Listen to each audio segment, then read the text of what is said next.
Assalamualaikum warahmatullahi wabarakatuh. Nama saya Evita. Pada video ini saya akan menjelaskan tentang masing-masing ahli waris. Terus kemudian menjelaskan juga tentang ashabul bikhair sama ashabul malgoir, ma'jub hirman sama ma'jub nukshan, sesuai materi yang dipelajari.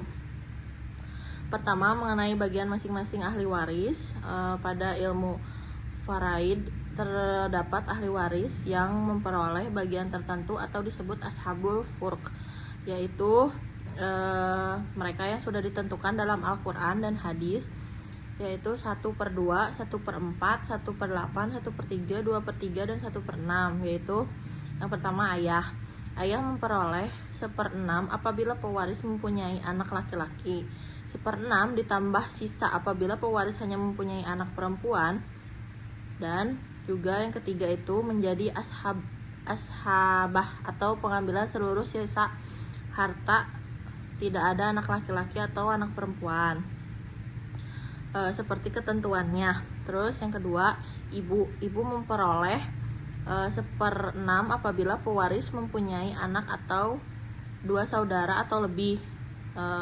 Terus yang kedua, 1/3 apabila tidak mempunyai anak dan tidak mempunyai beberapa saudara. Terus yang ketiga, dalam kasus garawin memperoleh 1/3 dari sisa. Yang keempat, dalam ketentuan tertentu dapat juga memperoleh 1/3 ditambah sisa melalui rad. Nah, terus yang ketiga itu kakek dari pihak ayah. Apabila ayahnya tidak ada, maka kakek menggantikan kedudukan ayah dalam banyaknya keadaan, yaitu dapat memperoleh 1/6 ditambah sisanya atau menjadi ashabah. Namun terdapat beberapa perbedaan antara hak kakek dan hak ayah. Terus ada nenek dari pihak ayah dan nenek dari pihak ibu. Nenek memperoleh 1/6 apabila ibu telah meninggal. Jika terdapat 2 nenek sederajat, maka bagian 1/6 dibagi bersama. Terus yang kelima, anak laki-laki. Anak laki-laki itu termasuk ahli waris atau ashabah, sehingga memperoleh sisa harta setelah pembagian. Terus dibagikan pembagian tetap selesai setelah selesai dilakukan. Terus yang keenam, anak perempuan. 1 anak perempuan itu memperoleh setengah. Terus kalau 2 atau lebih memperoleh 1/3 apabila bersama anak laki-laki menjadi ashabah dan pembagiannya 2/1. Terus cucu laki-laki dari anak laki-laki. Cucu laki-laki tergolong ashabah apabila tidak terhalang oleh ahli waris laki-laki. Terus cucu perempuan dari anak laki-laki setengah jika seorang diri, setengah kalau sendirian. Itu meren 2/3 jika 2 orang atau lebih. Terus 1/6 apabila bersama seorang anak perempuan sebagai penyempurna 2/3. Semua itu berlaku apabila tidak terhalang oleh anak laki-laki pewaris. Terus 9, suami mendapatkan apabila istri tidak meninggalkan anak. Terus juga mendapat 1/4 apabila istri meninggalkan anak. Terus istri mendapat terus yang ke-10 itu istri itu mendapatkan 1/4 apabila suami tidak meninggalkan anak, dan mendapatkan 1/8 apabila suami meninggalkan anak. Terus yang ke-11 itu saudara laki-laki kandung. Saudara laki-laki itu termasuk ashabah apabila memenuhi syarat dan tidak terhalang oleh ahli waris yang lebih dekat.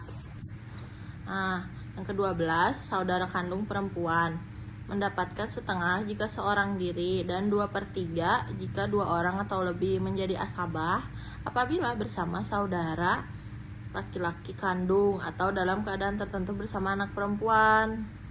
Nah, yang ke-13 saudara seayah atau saudari seayah memiliki ketentuan yang hampir sama oleh saudara kandung, yaitu memperoleh setengah atau 2/3, 1/6 atau menjadi ashabah sesuai dengan syarat-syaratnya. Nah, lalu kita lanjut ke materi yang kedua, yaitu tentang ashabah bil khair. Ashabah bil khair adalah ahli waris perempuan yang menjadi ahli waris ashabah sebagai pendamping ahli waris laki-laki yang sederajat. Contohnya kayak anak perempuan bersama bersama anak laki-laki, terus cucu perempuan bersama cucu laki-laki, saudara kandung bersama saudara kandungnya, saudari seayah bersama saudara seayahnya. Terus dalam keadaan ini pembagian juga dilakukan ketentuan bagi dua laki-laki, bagian perempuan.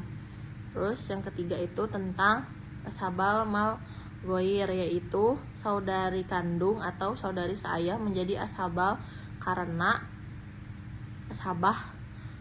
bersama anak perempuan atau cucu perempuan. Misalnya seorang pewaris meninggalkan satu anak perempuan dan saudari kandung. Setelah anak perempuan memperoleh bagian, tetap saudari kandung memperoleh sisa sebagai ashabah ma'al ghair, yaitu terus lanjut yang keempat itu tentang ma'jub hirman. Ma'jub hirman ini adalah ahli waris yang terhalang sepenuhnya sehingga sama sekali tidak memperoleh warisan karena adanya ahli waris yang lebih dekat. Contohnya kayak kakek terhalang oleh ayah, cucu laki-laki terhalang oleh anak laki-laki, terus saudara kandung terhalang oleh ayah atau anak laki-laki. Jadi ahli waris itu tidak mendapatkan bagiannya sama sekali. Yang kelima itu majub nuqsan. Contohnya kayak mahjub nuqsan ini itu adalah ahli waris yang tidak kehilangan hak warisnya, tetapi bagiannya jadi lebih sedikit. Kayak misalnya suami yang semula mendapat setengah berubah menjadi seperempat karena ada anak. Terus istrinya yang semula mendapat seperempat berubah menjadi 1/8 karena ada anak. Terus buat ibu yang tadinya dapat 1/3 berubah menjadi 1/6 karena ada anak atau beberapa saudara. Terus saya di sini juga akan menjelaskan menyebutkan 23 ahli waris tingkat pertama, yaitu ayah si mayit. Terus yang kedua itu ada ibu si mayit. Yang ketiga ada kakek dari pihak ayah. Yang keempat ada nenek dari pihak ayah. Yang kelima ada nenek dari pihak ibu. Yang keenam ada anak laki-laki. Yang ketujuh ada anak perempuan. Yang kedelapan ada anak laki-laki dari anak laki-laki. Yang kesembilan ada cucu perempuan dari anak laki-laki. 10 itu ada suami. 11 ada istri. 12 ada saudara kandung laki-laki. 13 ada saudara kandung. 14 ada saudara seayah. 15 ada saudara seayah. 16 ada anak laki-laki saudara kandung. 17 ada anak laki-laki saudara seayah. 18 ada saudara seibu. 19 ada saudari seibu. 20 ada paman kandung. 21 ada paman seayah. 22 anak laki-laki atau paman seayah atau paman kandung sesuai urutannya. Terus yang ke-23 itu ada mu'tik atau mu'tikoh, yaitu orang yang memerdekakan budak. Mungkin dirasa cukup sekian penjelasan saya mengenai bagian-bagian ahli waris, terus pengertian ashabal bil khair, ashabal mal ghair, ma'jub hirman, ma'jub nuksohan, serta 23 ahli waris menurut hukum waris Islam. Terima kasih.